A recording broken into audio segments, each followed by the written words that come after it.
Listen carefully. This message is not meant to scare you. It is meant to save you. Some truths are uncomfortable. Some truths shake the soul. Some truths we avoid until it is too late. The Bible does not soften this reality. It does not hide it. It declares it plainly. The price of sin is death. Not maybe. Not someday. Not for some people. But for every soul that chooses sin over repentance, darkness over light, pride over humility, self over God. We live in a world that calls sin freedom. A world that celebrates what God warns against. A world that tells you it's not that serious, but heaven says otherwise. Hell is not a metaphor. Judgment is not a myth. And death is not the end. It is the doorway. Right now, Jesus calling. Not tomorrow. Not after another mistake. Not after another night of compromise. Right now. Because the cost of ignoring this message is more expensive than you can imagine. Stay with this message. Do not skip. Your eternity depends on it. What sin really costs the truth, most people ignore. Sin is not just a mistake. It is not just being human. It is not just a bad habit. Sin is rebellion against God. From the very beginning, sin brought death. Adam did not drop dead immediately, but something far worse happened. Life disconnected from God began to decay. Sin separated humanity from the presence of God, and separation from God is what death truly is. Every lie, every lustful thought, every act of pride, every unforgiven hatred, every hidden addiction carries a price tag. And the Bible is clear. The price is death. Not only physical death, but spiritual death. Eternal separation. Everlasting regret. Sin promises pleasure, but pays in chains.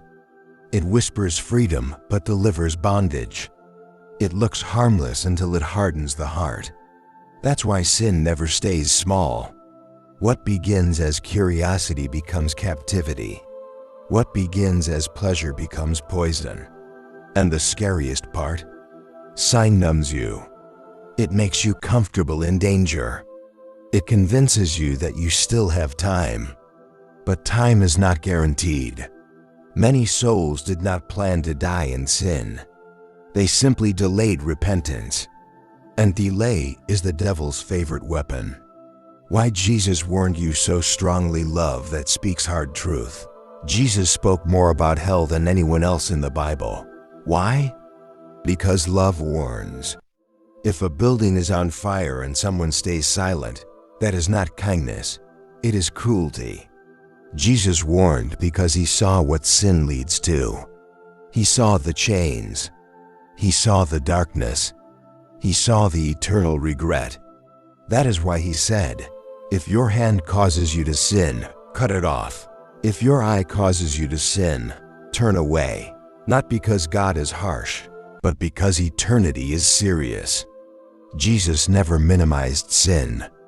He confronted it with truth and mercy. He did not come to excuse sin. He came to destroy its power. He did not come to condemn you. He came to rescue you before judgment comes. Right now, if you feel uncomfortable, if your heart feels heavy, if something inside you is stirring, that is not fear. That is the Holy Spirit calling you back. Because the same Bible that says, the price of sin is death, also says, but the gift of God is eternal life through Jesus Christ. Death is the price, but Jesus already paid it with his blood. The question is no longer, is sin serious? The real question is, will you respond while mercy is still available? The lie that keeps souls comfortable on the edge of hell. One of the greatest lies Satan ever told humanity is this: you have time. Time to repent later. Time to change tomorrow. Time to get serious after you enjoy life. But the grave is full of people who thought the same. Sin always says, just one more time, one last indulgence, one final compromise, and then suddenly, that one more time becomes a lifetime. People do not fall into hell suddenly. They drift there slowly, comfortably, silently. They still pray sometimes. They still believe in God. They still watch Christian videos. They still say, God understands my heart. But belief without obedience is deception. Faith without repentance is dead. Jesus did not say, feel sorry about sin. He said, repent. Repentance is not tears. Repentance is turning away from what God hates, turning back to what God loves. Many want heaven's rewards without heaven's surrender. They want grace without holiness, mercy without obedience. But grace is not a license to sin. Grace is the power to stop. The longer sin stays unchallenged, the harder the heart becomes. Conviction fades. Guilt disappears. Conscience grows quiet. And silence is dangerous. Because when sin no longer troubles you, judgment is closer than you think. God is merciful, but He is also just. God is love, yes. But God is also holy, and holiness cannot coexist with unrepented sin. A loving judge does not ignore crime. A loving God does not ignore rebellion. If God ignored sin, He would not be just. And if He were not just, He would not be God. That is why the cross exists. The cross is proof that sin is serious. So serious that blood had to be shed. Jesus did not die because God hated you. He died because God could not tolerate sin and loved you enough to make a way out. Every nail speaks judgment. Every drop of blood speaks mercy. But mercy must be received. Hell is not filled with people God rejected. It is filled with people who rejected God. People who said, later, not now. I'm not ready. I still want my sin. God does not force Himself on anyone. Love always gives a choice, but every choice has a consequence. To choose sin is to choose death. To reject Christ is to reject life, and neutrality is not an option. You are either moving toward God or drifting away from Him. This is the moment you were warned about. If your heart is racing right now, if something feels unsettled, if this message feels personal, that is not coincidence. That is God knocking. This may be the last warning for someone watching. Not because God wants you afraid, but because eternity is final. There are no second chances after death. No prayers in the grave. No repentance in eternity. Life is the testing ground.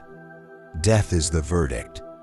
Jesus is patient, but patience has a limit.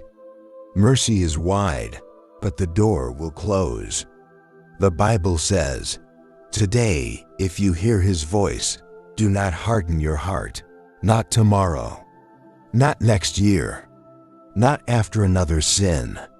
Today, because every heartbeat is borrowed time. Every breath is mercy.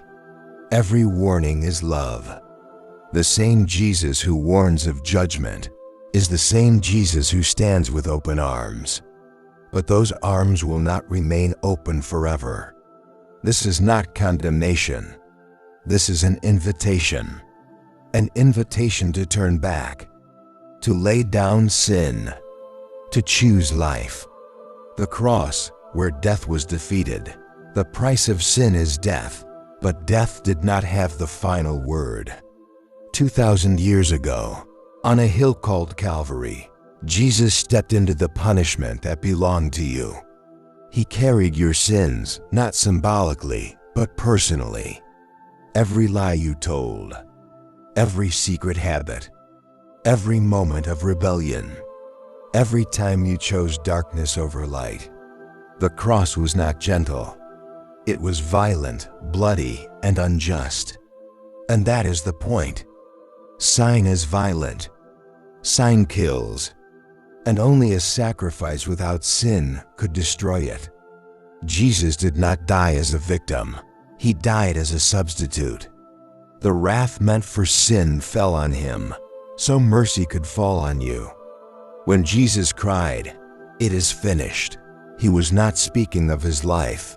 He was declaring your debt paid in full. The grave tried to keep him. Hell tried to claim him. But on the third day, death lost its grip. Resurrection proved this truth. Sin is powerful, but Jesus is greater. No chain is too heavy. No past is too dark. No sin is too deep for his blood. The same cross that exposes sin also opens the door to forgiveness. But forgiveness requires surrender. You cannot hold on to sin and hold on to Christ at the same time. One must be released. This is your moment. Choose life right now. This is your moment. Not because this video is powerful, but because God is present. Jesus is standing at the door of your heart, not knocking with anger, but with wounded hands. You do not need to fix yourself first. You do not need to be perfect. You need to be honest. If you are tired of carrying guilt, if you are tired of hiding sin, if you are tired of feeling empty, then come home.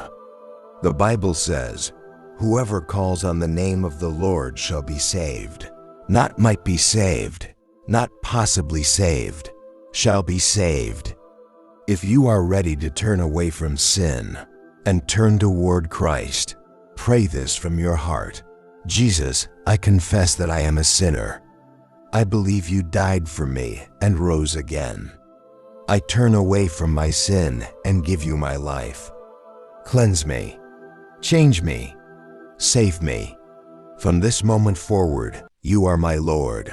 If you prayed that sincerely, he heard you. Heaven rejoices. Chains break. Life begins. The price of sin is death, but the gift of God is eternal life. Do not walk away unchanged. Do not delay. Jesus is calling. Choose life.